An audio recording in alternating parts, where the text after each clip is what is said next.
Now, it may shock you to learn this, but it turns out that Disney Star Wars is kind of a contentious topic. The fandom's been more or less divided between those who like the sequel trilogy and those who like good movies, but both groups spend a great deal of time slinging shit at each other over every form of social media known to man. And truly, no battleground is more fiercely contested than the protagonist of each trilogy. People who hate the Disney trilogy tend to criticize Rey for being an overpowered, flawless, perfect, invincible, and unrelatable character for whom everything just kind of happens with no real struggle or difficulty. A Mary Sue, if you will. Meanwhile, supporters of the sequel trilogy are quick to leap to her defense, usually with one of two potential counter-arguments. 1. You just hate strong women. 2. So what if she's OP as fuck? Anakin Skywalker from the prequels was a Mary Sue too, and you don't criticize him, you just hate strong women. This argument was brought into sharp focus for me the other day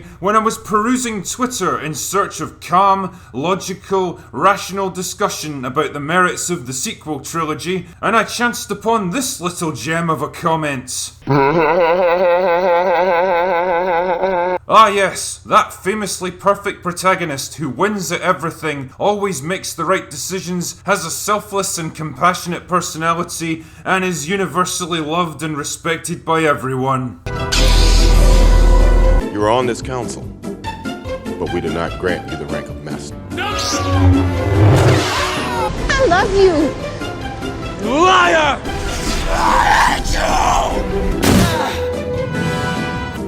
I killed them all.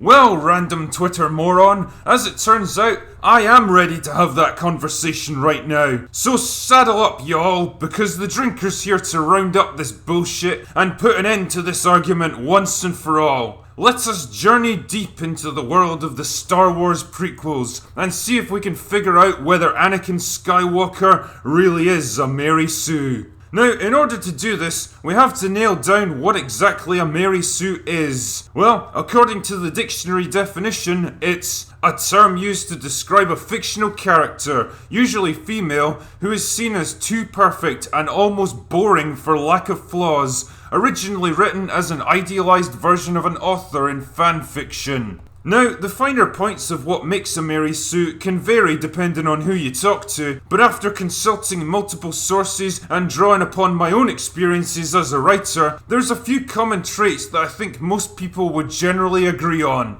1. Mary Sues usually possess skills and abilities that are not consistent with their situation and personal history. They can do stuff they shouldn't realistically be able to, and they can do it better than anyone else. 2. They usually possess flawless, idealized personalities that no real person could measure up to. They never give in to negative emotions like anger, greed, jealousy, selfishness, or arrogance. 3. They're universally loved, respected, and embraced by every good character they encounter, even when there's no logical reason for this to happen. 4. They never get seriously challenged, fail at anything, or get beaten by anyone. Success and victory comes easily to them. And 5. They always make good decisions and strive to do what's right in any situation. So, why is this actually a problem? Well, I think the answer should be obvious. Mary Sues are boring as fuck. If a character's got no flaws or weaknesses and never really gets challenged or tested by anything, then what is there to get invested in? It's the flaws and failings of a character that make them interesting in the first place, and their struggle to rise above and overcome these flaws that make them so compelling. If these things are missing from a character, then there's nothing for the audience to latch onto or care about. There's nothing to like or root for. That's the essence of a Mary Sue, and that's what we're going to be looking at here. So with that in mind, let's see how Anakin stacks up against this list, shall we?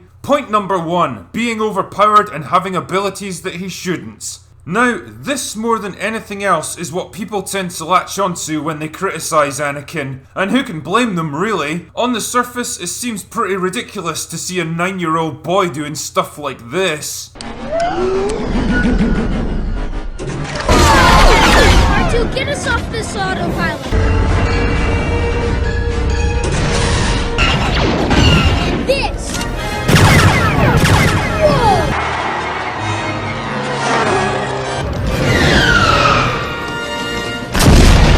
put it into a wider context, shall we? When we first meet Anakin in The Phantom Menace, he's a slave living with his mother on Tatooine. He spent most of his life salvaging junk and using it to make new stuff that can marginally improve their quality of life. As a result, he's become pretty good with technology. Well, that makes sense, I guess. He's even applied these technical skills to pod racing, where he's been fairly successful despite suffering at least one major crash that we know about. Again, this kind of makes sense when you consider he's strong with the Force, which would likely give him heightened perception, reactions, and understanding of the world around him. You know, qualities that are important to high-performance racing drivers. Anyway, his racing abilities allow the main characters to win an engine part that they need to repair their ship, as well as enough money to buy his freedom. Sensing his importance, Qui-Gon Jinn takes him under his wing and begins to teach him about the Force. Remember when older mentor characters were allowed to teach the protagonist things? I miss that.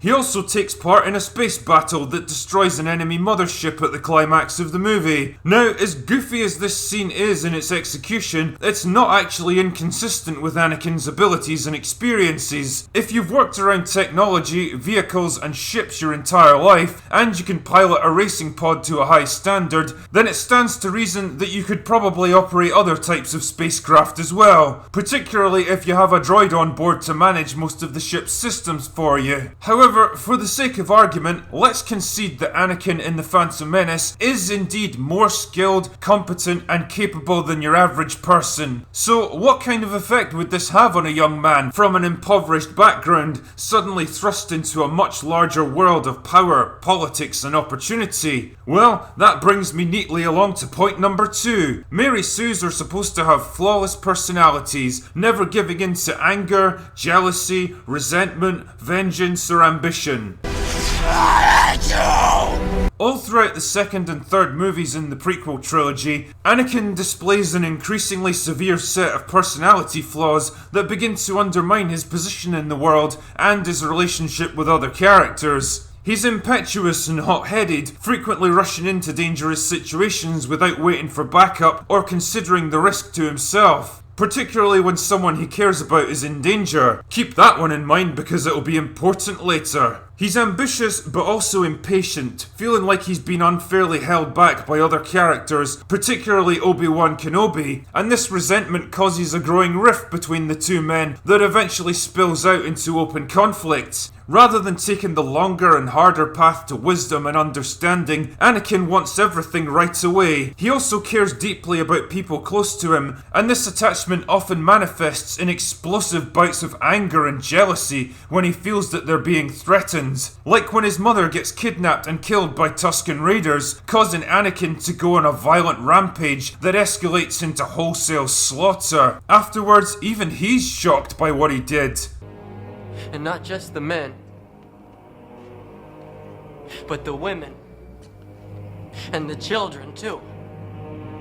Or when he believes that Padme was turned against him by Obi-Wan Kenobi, causing him to lash out violently against both of them. You brought him here to kill me! No! Let her go, Anakin! By this point, he's been totally consumed by uncontrolled jealousy, anger, resentment, and betrayal, all of the emotions that lead to the dark side of the Force. The point here is clear. If you fuck with someone he cares about, then mercy and compassion go right out the window. All of his skills, abilities, and potential, which seemed so overpowered and unnecessary in the first movie, in fact serve a very important purpose for his character development. They've generated a sense of superiority, arrogance, and overconfidence, and a reluctance to listen to criticism or advice, no matter how well-intentioned they might be. These are dangerous flaws in his personality all by themselves, but combined with his overwhelming emotional attachment to people he cares about, it creates a potent cocktail of reckless ambition and deep-seated insecurity that makes him uniquely vulnerable to manipulation, something which will later prove disastrous. Because, while Mary Sues are universally loved, respected, and trusted by everyone, Anakin certainly isn't. In the first movie, Obi-Wan Kenobi, Mace Windu, and Yoda are all against training Anakin to become a Jedi, despite his obvious potential, because they know he's already too old to be inducted. This lack of early discipline in his life would leave a dangerous gap in his personality, making him unpredictable and less able to control his emotions. Two factors which are extremely dangerous for Jedi. These misgivings would carry over to the next two movies, where Anakin is elevated to the Jedi High Council on Palpatine's orders, but the Council itself refuses to grant him the rank of Master because they feel he hasn't earned it yet. You are on this council, but we do not grant you the rank of Master. Now, a different man would see this as an opportunity to prove himself by working hard and earning their trust, eventually winning them over and gaining the recognition he deserves. But Anakin takes this as a personal insult from the Council, which drives a deeper wedge between him and a Jedi Order which he believes will never truly respect or accept him. Wow, it's almost like Palpatine knew this was going to happen and engineered the whole thing to pull Anakin closer to him, portraying himself as the only one who can help Anakin realize his full potential. It's a surprisingly smart piece of characterization that's completely consistent with everything we know about both men. The higher Anakin rises, the more it stokes the fire of his ambition and superiority, and the more he comes to see anyone who doubts or cautions him as a threat to his success. This arrogance and overconfidence also causes him to test himself against powerful opponents before he's actually ready for them. And unlike Mary Sue's, who easily win every battle they have to fight, Anakin's recklessness causes an escalating series of losses. Like here, where he tries to take on Count Dooku all by himself, and it ends with Anakin getting his fucking arm sliced off. But his desire for revenge against the man who defeated him ultimately causes a more powerful and better prepared Anakin to execute him in the following movie, again proving his willingness to give in to vengeance and anger, even against helpless opponents. Or here, in his climactic confrontation with Obi-Wan, where his enemy has the advantage, but Anakin presses the attack anyway. And well, I think we know how that turns out. Just as a side note, I love how this carries over to Return of the Jedi. Obi-Wan has taught you well. See, Luke's taking the high ground here, just like Obi-Wan did.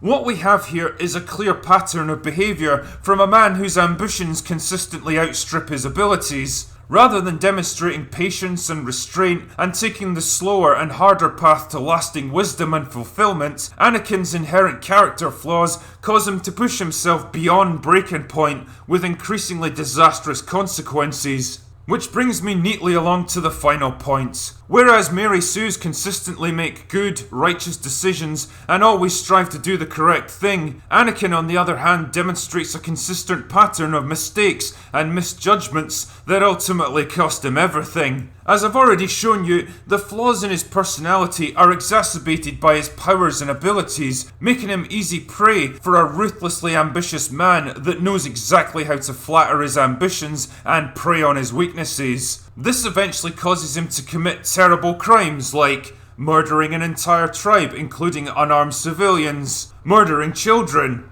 executing a helpless opponent, helping to kill a Jedi Master, trying to murder his own wife, trying to kill his mentor and best friend, joining forces with an evil dictator to overthrow the Republic, delivering this scene. I don't like sand. It's coarse and rough and irritating.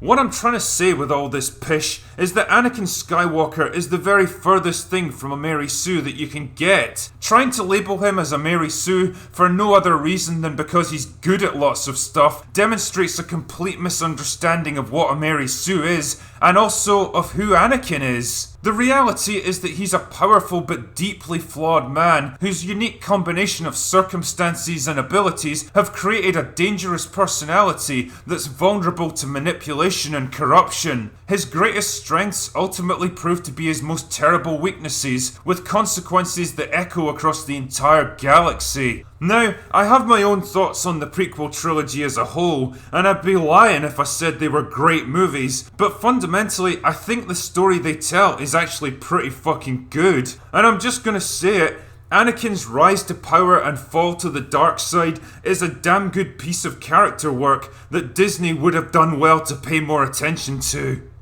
Anyway, that's all I've got for today. Go away now.